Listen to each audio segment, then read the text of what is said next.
हाँ तो स्टूडेंट्स, आज हम इस वीडियो में आप लोगों को टेंस के बारे में अध्ययन कराऊंगा। टेंस की व्हाट इज टेंस, और बारी बारी से हम हर एक वीडियो के माध्यम से आप लोगों को जो है टेंस के बारे में अच्छी तरह से पढ़ा दूंगा। इसके पहले वाले वीडियो में मैंने आपको बताया है कि प्रेजेंट इंडेफिनिट और प्रेजेंट टेंस के सिंपल में अंतर क्या है। आज हम चर्चा करेंगे शुद्ध रूप से प्रेजेंट इंडेफिनिट टेंस के बारे में, क्योंकि आप जानते हैं कि 12 जो टेंस होते हैं, 12 टेंस को लगातार पढ़ना पड़ता है। प्रेजेंट टेंस के 4 भाग, पास्ट टेंस के 4 और फ्यूचर के 4। ऐसे सिंपल तरह से आपको बता दिया जाता है ताकि छोटे बच्चों को भी समझ में आ जाए। अब देखिए प्रेजेंट इंडेफिनिट टेंस, यहाँ से आप सीरियल से पढ़ेंगे तो ठीक रहेगा। प्रेजेंट इंडेफिनिट टेंस के पिताजी का नाम क्या है? Present tense. मतलब प्रेजेंट टेंस का ही एक पार्ट है, पार्ट माने भाग है। तो ये पहला भाग ये है प्रेजेंट इंडेफिनिट टेंस। इसको जब पढ़ा लेंगे तो प्रेजेंट कंटीन्यूअस पढ़ाएंगे, लेकिन इसके बारे में थोड़ा सुन लीजिए कैसे पहचानेंगे। बच्चों को समझ में नहीं आता है कि प्रेजेंट इंडेफिनिट होता क्या है, और जबकि इंग्लिश ट्रांसलेशन बनाने में, क्वेश्चन आंसर लिखने में या एसे लिखने में, मतलब एनी हर जगह जो है इसका काम लगता है। 12 टेंस में बड़े धमाकेदार टेंस प्रेजेंट इंडेफिनिट टेंस है। देखिए पहचान क्या है, ध्यान दीजिए। पहचान में इस टेंस से किसी कार्य का वर्तमान समय में होना पाया जाता है। याद कर लीजिए, इस टेंस से किसी कार्य का वर्तमान समय में होना पाया जाता है। दूसरी पहचान, इसके हिंदी वाक्य के अंत में ता है, ती है, ते है इत्यादि अक्षर समूह आते हैं। मतलब पहचान के लिए कि ता ते ती भी आता है, ता ते ती। चलिए अगला है इस टेंस की हेल्पिंग वर्ब, मतलब सहायक क्रिया, जिसको ऑक्सिलरी वर्ब भी बोलते हैं। डू और डज होता है। ध्यान रखना है हर टेंस की सहायक क्रिया होती है बेटो, हर टेंस की सहायक क्रिया। 12 टेंस है तो 12 की है। कंटिन्यूअस की जेमार है, प्रेजेंट परफेक्ट की है। उसी तरह से प्रेजेंट इंडेफिनिट की हेल्पिंग वर्ब सहायक क्रिया डू और डज होती है। ध्यान देना, इसका काम लगेगा आगे। अगला चीज ध्यान देना है, नोटिस करिए कि डू डज की शुरुआत नेगेटिव सेंटेंस से होती है। बहुत से बच्चों को जब पता नहीं होता है तो पता चलता है कि अफर्मेटिव से ही शुरू कर देते हैं। अब जैसे आ गया कि राम खाना खाता है तो कहेंगे कि राम डज ईट फूड। अब पूरा फ्री स्टाइल में मार दिए कि राम खाना खाता है। अब जैसे आ गया कि राम खाना खाता है तो फट से बनाएंगे राम खाना खाता है। तो उनको पता कुछ नहीं है, पता बना दिए कि राम डज ईट फूड। ऐसे बना दिए, हो गया गलत। और कुछ फ्री स्टाइल वाले ऐसे बना दिए कि राम इज ईट फूड। कुछ पता ही नहीं है, अब यहाँ ही लगा दिए फ्री स्टाइल में। ऐसे नहीं ट्रांसलेशन बनता है। हर टेंस का एक नियम होता है कि प्रेजेंट इंडेफिनिट टेंस में नियम है कि कर्ता एक वचन है तो क्रिया एक वचन होगी और मेन वर्ब का प्रयोग होगा। ऐसे गलत हो जाएगा। सही होगा कि राम इट्स फूड होगा, यहाँ ये सही होगा। यहाँ मेन वर्ब का प्रयोग है। ये तो मैंने आपको नमूना दिखाया, लेकिन चलिए मैं आपको सूत्र के माध्यम से बता दूं।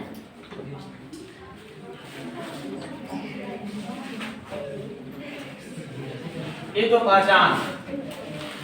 देखिए हर एक टेंस का आप जब अध्ययन करेंगे तो हर एक टेंस के अंदर सेंटेंस आएंगे, और हर एक सेंटेंस के 3 रूप होते हैं, अफर्मेटिव, नेगेटिव और इंट्रोगेटिव। अफर्मेटिव का मतलब जिसमें हाँ वाला होता है, मैं खाता हूँ, मैं पढ़ता हूँ। नेगेटिव वाला मैं नहीं खाता हूँ, मैं नहीं पढ़ता हूँ। इंट्रोगेटिव वाला क्या मैं पढ़ता हूँ। तो चलिए अफर्मेटिव वाला शुरू करते हैं। जैसे अफर्मेटिव सेंटेंस, हिंदी में कहते हैं इसको स्वीकारात्मक, स्वीकारात्मक वाक्य बोलते हैं, या इसी को एक और नाम बोलते हैं पॉजिटिव। पॉजिटिव सेंटेंस हर चीज बता दें ताकि आपको दिक्कत ना रहे। जैसे एक बच्चे का 2 नाम होता है, टिंकू है उर्फ राजेश, जैसे राजेश है उर्फ टिंकू, उसी तरह से इसका भी नाम अफर्मेटिव है और पॉजिटिव दोनों है। जो इच्छा करे बोलिए।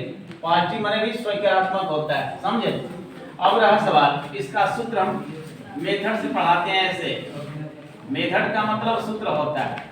सूत्र से बच्चों को बहुत जल्दी समझ में आता है। कैसे सूत्र बनाते हैं, बड़े आराम से सूत्र होगा।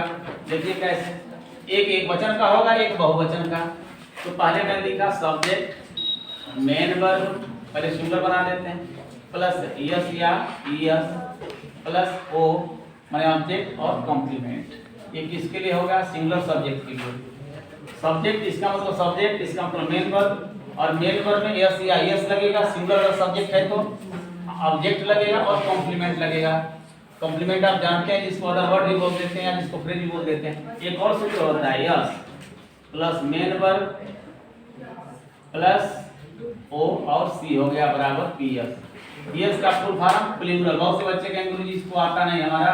पी से प्लूरल, यस से सब्जेक्ट, मतलब हिंदी विभाग बहुवचन करता, बहुवचन करता। ये सूत्र बहुवचन वाले के लिए है। इसको कहते हैं सिंगुलर सब्जेक्ट, लिख दिया शॉर्ट में सिंगुलर सब्जेक्ट। तो ये एक वचन के लिए है, ये बहुवचन के लिए। चलिए ट्रांसलेशन एग्जांपल देखिए। जैसे आ गया कि वह चावल खाती है, चावल खाती है भाई, कैसे बनाएंगे? सबसे पहले देखना है कि ये सेंटेंस किस टेंस का है। ऐसे ट्रांजिशन बनाते हैं बच्चे, टेंस नहीं देखते हैं, फटक से बनाना शुरू करेंगे। अरे भैया पहले तो देखो कि ये जो सेंटेंस है किस टेंस का है, प्रेजेंट का है, पास्ट का है कि फ्यूचर का है। देखिए यही ने बनाना शुरू कर दी। वह चावल खाती है, खाती थी आया है, खाती है, ये तो प्रेजेंट का लग रहा है, ये है प्रेजेंट इंडेफिनिट है। अगर आता कि वो खा रही है तब तो प्रेजेंट कंटीन्यूअस हो जाता है, लेकिन वो खाती है, पहचान में लिखवाए हैं ताते थी, ये प्रेजेंट इंडेफिनिट है। और सूत्र इसमें क्या लगेगा? ये वाला नहीं लगेगा, ये वाला लगेगा, क्योंकि वह है एक वचन। एक वचन है, एक वचन के लिए सूत्र। बहुवचन है तो बहुवचन वाला सूत्र। ये हो जाएगा सी। सी माने वह महिला के लिए, फेमिनिन जेंडर में सी लगता है, महिला है तो ठीक है। खाती है का हो जाएगा ईट। ईट में लगेगा यस। देखिए यस लगा है यहाँ। कर्ता एक वचन है तो यस लेगा क्रिया, क्योंकि कर्ता एक वचन तो क्रिया भी एक वचन होनी चाहिए। और कोई भी मेन वर्ब एक वचन होगी कब? जब उसके अंत में यस यस लगाएंगे तब। तो ये होगा सी एट्स, चावल की विधि, राइस हो गया, बड़े आराम से हो गया। ऐसे इसमें मेन वर्ब लगेगा, ये नहीं कि इसमें टू डज लगा दीजिए। कहाँ टू डज इसमें लगा है, कहाँ इस्तेमाल लगा है? बहुत से बच्चे पता चलता है किसी को बनाने के लिए लगा देते हैं, ऐसे कुछ ऐसे बेवकूफ होते हैं, बताते चला कि लगा दिए कि सी इज आइट, लगा दिए राइस, ये हो गया गलत। सही ये है, गलत है। अरे इसमें इज लगाने की आवश्यकता है, ईट भी लगाए, इज भी लगाए, ये कहाँ का नियम?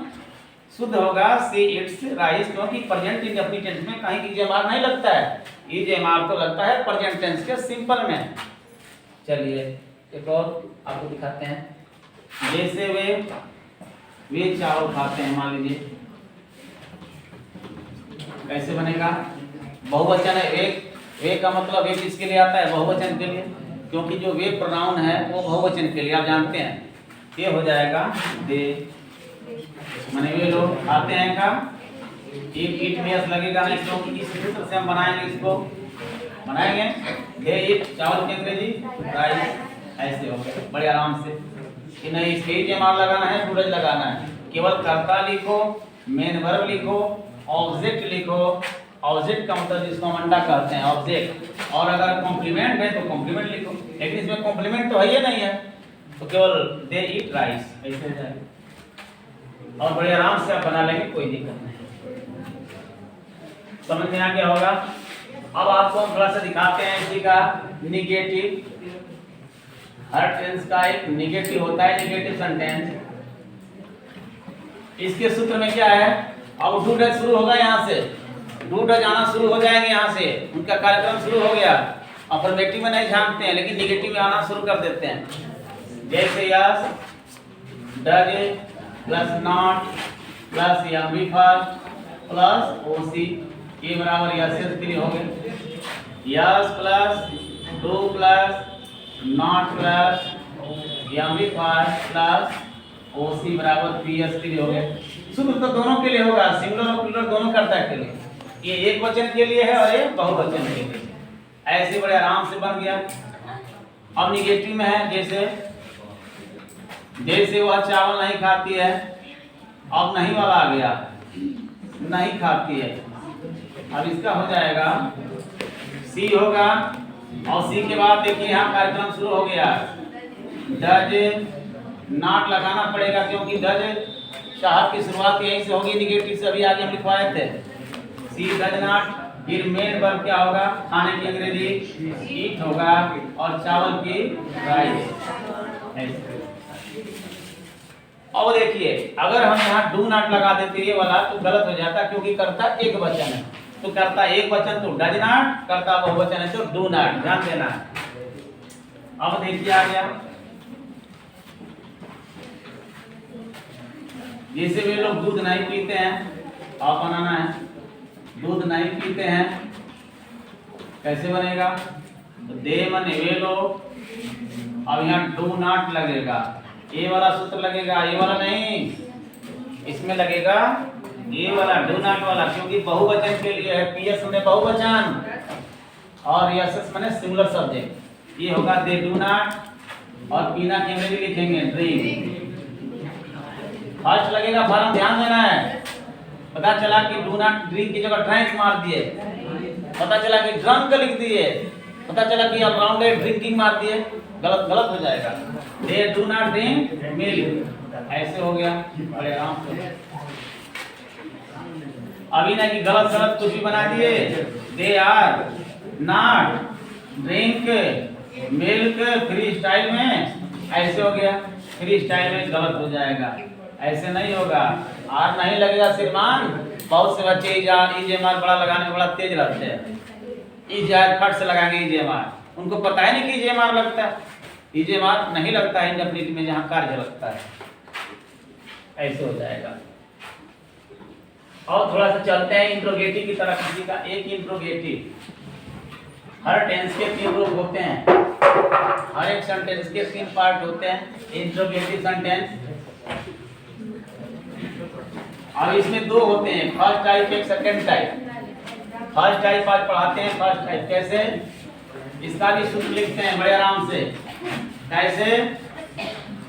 किसी भी टेंस का इंट्रोगेटिव बनाना हो आपको फर्स्ट टाइप, तो उसकी हेल्पिंग वर्ब को बुला लीजिए, उसकी सहायक क्रिया को बुला लीजिए और आगे लिख दीजिए। जैसे आप जानते हैं कि प्रेजेंट इंडेफिनिट की हेल्पिंग वर्ब डू और डज है, तो बस आगे डू वाला सूत्र हो गया, प्लस यस हो गया, प्लस एमबी फर्स्ट हो गया, प्लस ओसी हो गया। बहुवचन के लिए सूत्र हो गया, डज हो गया, यस हो गया, एमबी फर्स्ट हो गया, प्लस ओसी हो गया।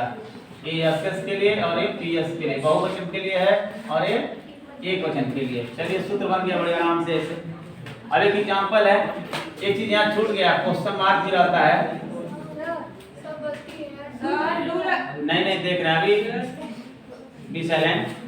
जैसे यहाँ रहेगा डू, फिर यस के बाद जो है नहीं अभी देख रहे हैं यहाँ पर, ये यस हो गया, फिर अभी फर्स्ट हो गया, फिर ओसी हो गया। ये थोड़ा सा गड़बड़ हो गया, यहाँ पर मैंने ये गड़बड़ लिखा है, सूत्र ऊपर नीचे हो गया है, ये सूत्र हो जाएगा बहुवचन के लिए, यहाँ पीएस हो जाएगा और यहाँ पर हो जाएगा यस। यस मैं थोड़ा सा पलट दिया था, इससे गड़बड़ हो गया, पहले सिंगुलर को लिखना चाहिए था, फिर उसके बाद प्लूरल को, थोड़ा सूत्र में ये थोड़ा यहाँ गड़बड़ हो गया था। डू जो है प्लूरल के लिए आता है, थोड़ा सा ऊपर नीचे लिख दिया है, डू प्लूरल के लिए और डज सिंगुलर के लिए, क्वेश्चन मार्क लगेगा। चलिए कोई दिक्कत नहीं, एग्जांपल देखिए बेटा, जैसे आ गया, क्या तुम चाय पीते हो, कैसे होगा?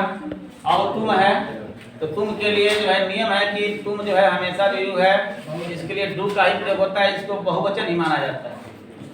देखने में तो भाई काम सिंगुलर का कर रहा है, लेकिन डू खुलेगा, ये हो जाएगा, ये वाला लगेगा डू यू। पीना के लिए ड्रिंक ठीक नहीं माना जाता है, चाय के लिए टेक का ही प्रयोग किया जाता है, डू यू टेक, पी होता है, पी माने चाय, ऐसे हो गया। अगला है ड्रिंक का प्रयोग नहीं होता है, चाय गर्म चीज है उसको, इसके लिए टेक का प्रयोग सुटेबल माना जाता है। पानी के लिए किसी तरल पदार्थ जैसे पानी है, कोल्ड ड्रिंक है, उसके लिए जो ज़्यादातर ड्रिंक का प्रयोग करते हैं, और चाय के लिए जो गर्म चीज है उसके लिए हम टेक का ही प्रयोग अच्छा माना जाता है। अगला है इसे क्या वह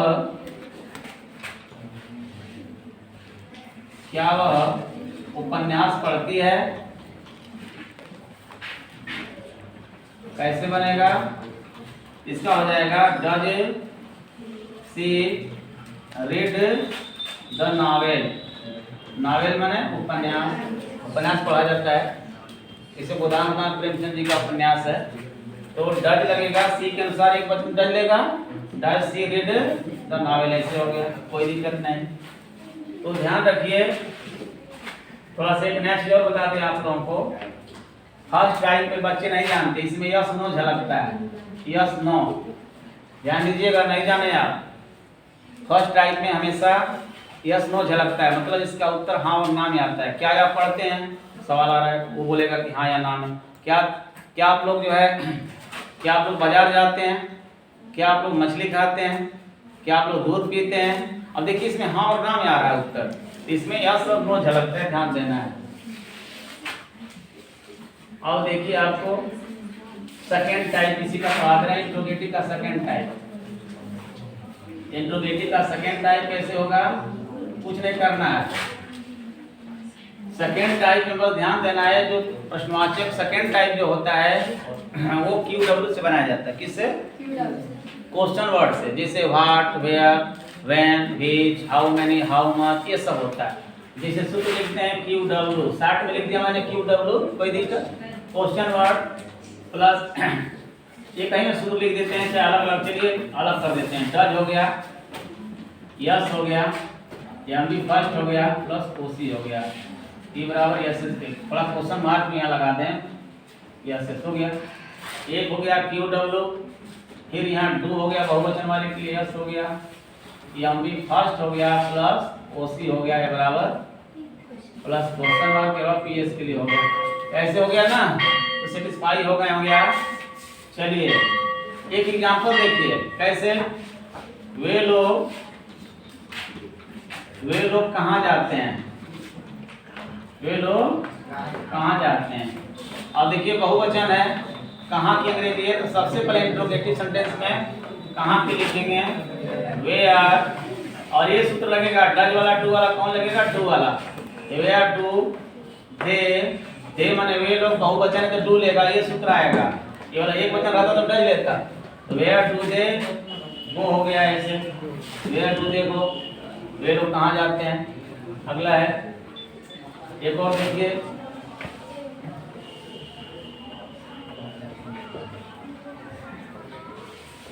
जैसे आप लोग रात में क्या खाते हैं, और देखिए क्या खाते हैं। ये सेंटेंस थोड़ा पेचीदा है, बहुत से बच्चे इसको फर्स्ट टाइप में जानते हैं, नहीं ये सेकंड टाइप में आता है। ये क्या जब आता है तो ये व्हाट होता है, और व्हाट बराबर आइटम होता है। व्हाट का मतलब आइटम होता है, आइटम में कोई चीज। देखिए सवाल कर रहा है कि आप लोग रात में क्या खाते हैं, यहाँ ये सुनो नहीं है, यहाँ आइटम है कि जिलेबी खाते हैं, कि पूड़ी खाते हैं, कि दाल खाते हैं, कि क्या खाते हैं, कि रसगुल्ला खाते हैं, क्या खाते हैं। ये होगा व्हाट। व्हाट डू यू, आप लोग की अंग्रेजी होगा what do eat at night, ऐसे हो जाता है। इस तरह से सेटिस्फाई हो गए होंगे कि what do you eat. What वाला जो सेंटेंस है बेटा सेकंड टाइप में माना जाता है। ऐसे और भी नमूने हैं। घंटी कौन बजाता है, इसे मान लीजिए घंटी कौन बजाता है, थोड़ा ये स्पेशल टाइप का है। इसको ऐसे बनाएंगे, हु रिंग्स द बेल होगा। इसमें डूडल नहीं होता है, थोड़ा स्पेशल है, हम आगे वाले वीडियो में पढ़ाए हो के बारे में पढ़ लीजिएगा। ये डूडल नहीं लेता है क्योंकि इसका डबल रोल है अमिताभ बच्चन की तरह। ये QW भी है और जो है ये सब्जेक्ट भी है, प्रश्नवाचक है और सब्जेक्ट भी है। सब्जेक्ट का रोल करता है, ये सब्जेक्ट है, ये बनता है SBOC मॉडल पर। इसलिए यहाँ पर डूडल नहीं आया है, आपको घबरा गए होंगे सर डूडल क्यों नहीं लाया। डूडल नहीं लेता है क्योंकि सब्जेक्ट है। तो who ring the bell, who हमेशा मेन वर्ब लेगा यहाँ इंडेफिनिट टेंस में, ध्यान रखिएगा। तो इस तरह से आप बना सकते हैं। तो आज खत्म हुआ प्रेजेंट इंडेफिनिट टेंस, याद हो गया होगा। तो इसको एक बार और रिवीजन कर लीजिएगा, अफर्मेटिव, नेगेटिव, इंट्रोगेटिव। तो इतना ही रहने देते हैं। Thank you.